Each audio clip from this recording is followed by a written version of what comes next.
The year was 1526. A young king, Zahiruddin Muhammad Babur, descended upon the plains of Panipat. He came from Fergana, a land far to the north. Babur was a Timurid prince, a descendant of the fearsome Genghis Khan. He sought to carve out his own empire in India. Across the battlefield stood Ibrahim Lodi, the Sultan of Delhi. Lodi commanded a vast army, far larger than Babur's. Yet Babur had a secret weapon, gunpowder, and skilled artillerymen. The roar of cannons filled the air, a sound unfamiliar to the Lodi army. The Battle of Panipat was a decisive victory for Babur.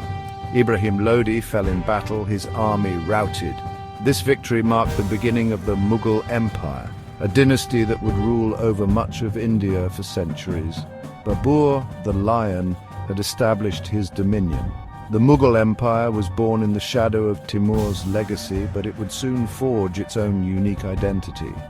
Babur's victory at Panipat was just the first chapter in a saga of conquest, consolidation, and cultural brilliance. Babur's grandson, Jalal-ud-Din Muhammad Akbar, ascended the throne at the tender age of 13. He inherited a realm still in its infancy, rife with challenges. Yet Akbar proved to be a ruler of extraordinary vision and ability. He would come to be known as Akbar the Great. Akbar possessed a keen military mind and expanded the Mughal Empire through strategic conquests. He subdued kingdoms in north and central India, extending his rule from the Indus River to the Bay of Bengal. But Akbar's greatness lay not just in his military prowess. Akbar understood that true strength lay in unity. He adopted a policy of religious tolerance, a radical concept in an era marked by religious strife. He abolished the jizya, a tax on non-Muslims. He welcomed Hindus into his court and administration, appointing them to high positions. Akbar's reign witnessed the establishment of a centralized administrative system. This system, with its emphasis on meritocracy and efficient revenue collection, would become the bedrock of Mughal governance for generations to come. The empire flourished under his rule, laying the foundation for a golden age. Shah Jahan, Akbar's grandson, ascended the throne in 1628. His name, meaning King of the World, reflected his ambition and the grandeur of his reign. Shah Jahan's era is often described as the golden age of the Mughal Empire, a period marked by unparalleled artistic and architectural achievements. The most enduring symbol of Shah Jahan's reign is undoubtedly the Taj Mahal. The emperor commissioned this breathtaking mausoleum as a testament to his love for his beloved wife, Mumtaz Mahal. Crafted from pristine white marble and adorned with intricate carvings and precious stones, the Taj Mahal stands as an eternal monument to love and loss. Shah Jahan's patronage extended beyond architecture. His court became a hub for artists, poets, musicians, and scholars. Mughal miniature painting reached its zenith during his reign, capturing the opulence of the court and the intricacies of nature in exquisite detail. The Mughal Empire, under Shah Jahan, was at the pinnacle of its power and splendor. The empire's wealth, combined with Shah Jahan's artistic sensibilities, created an era of unparalleled beauty and cultural efflorescence. Jahangir, Shah Jahan's father, ruled the Mughal Empire from 1605 to 1627. He lacked the military ambition of his father Akbar, preferring instead the pleasures of art, literature, and the natural world. However, his reign was far from uneventful. Jahangir's reign saw the rise of a remarkable woman, Nur Jahan. The emperor's beloved wife, Nur Jahan, possessed a sharp intellect and a keen understanding of politics. She became a powerful force in the Mughal court, wielding considerable influence over Jahangir and affairs of state. Nur Jahan's influence extended to architecture and the arts. She played a key role in the design of her father's tomb, Itimad-ud-Dawla's tomb, a masterpiece of Mughal architecture that predates the Taj Mahal and is often referred to as the Baby Taj. She also patronized artists and poets, contributing to the cultural vibrancy of Jahangir's court. Jahangir's reign, though often overshadowed by his father and son, was a time of cultural sophistication and relative peace. The emperor's love for art and nature, combined with Nur Jahan's astute leadership, left an enduring legacy on the Mughal Empire. Section 5. Aurangzeb's reign, expansion and discord.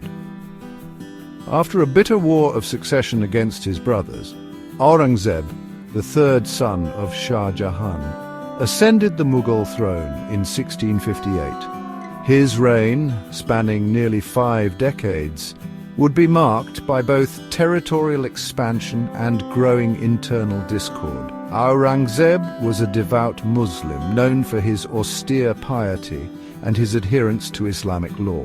He reversed the policies of religious tolerance that his predecessors, particularly Akbar, had so carefully cultivated. The jizya was reimposed, Hindu temples were destroyed, and attempts were made to enforce Islamic law more strictly. Aurangzeb's reign saw the Mughal Empire reach its greatest geographical extent. He led campaigns in the Deccan, expanding Mughal control in southern India. However, these campaigns proved costly, both in terms of resources and in fueling resentment among the local populace.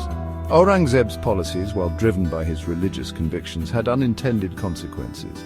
They alienated many Hindus, leading to uprisings and rebellions. The empire, though vast, was becoming increasingly difficult to govern. The seeds of decline were sown during Aurangzeb's long reign. Section 6. The Empire Unraveling, Invasions and Internal Conflicts. The death of Aurangzeb in 1707 marked a turning point in the fortunes of the Mughal Empire. The empire, weakened by internal strife and economic exhaustion from Aurangzeb's long wars, began its slow and inexorable decline. Invasions from external forces further exacerbated the empire's woes. Nadir Shah, the Persian ruler, invaded Mughal India in 1739. His forces sacked Delhi, the Mughal capital, carrying away vast treasures, including the legendary Peacock Throne. The invasion of Nadir Shah was a devastating blow to the Mughal Empire, both materially and psychologically. It exposed the empire's vulnerability and shattered its aura of invincibility. The Mughal emperors, once mighty rulers, were reduced to figureheads, their authority waning with each passing year.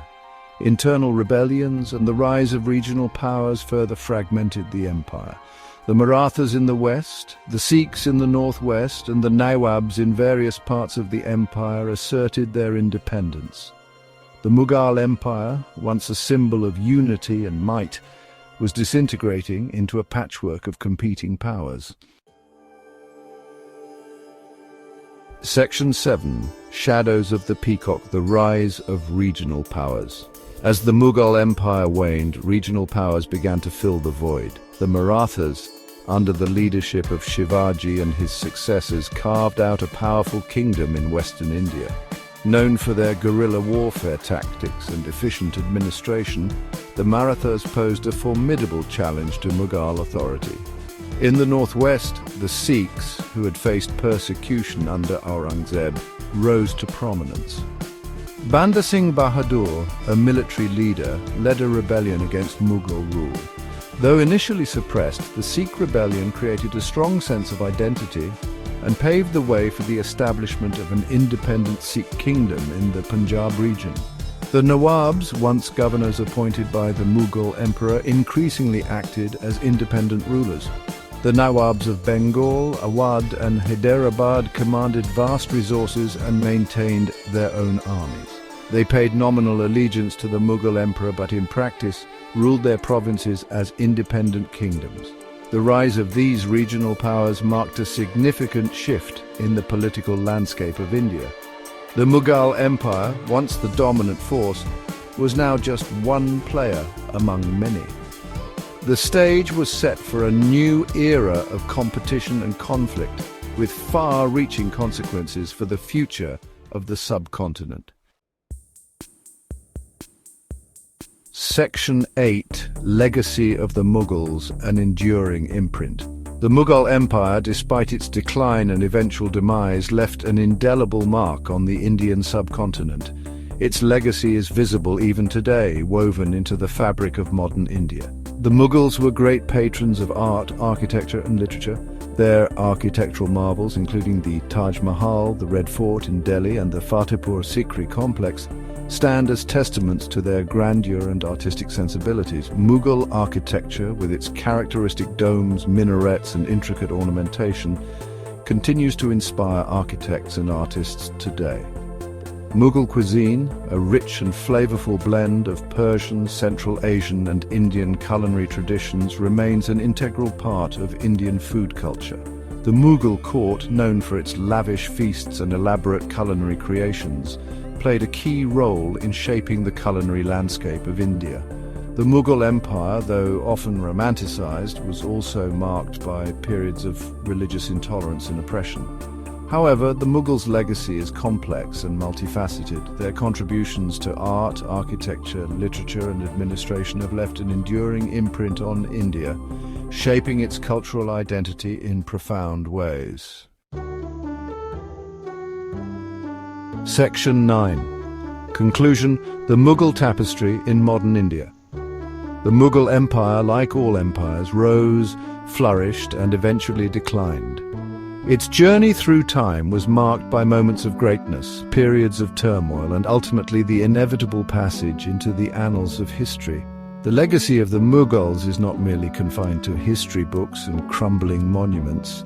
It lives on in the cultural tapestry of modern India, in its architecture, its cuisine, its language, and even in the political structures that govern the country today. The Mughal Empire may have faded into the past, but its influence continues to shape the present and will undoubtedly influence the future of India. The story of the Mughals is a reminder that empires may rise and fall, but their impact on the world can endure for centuries.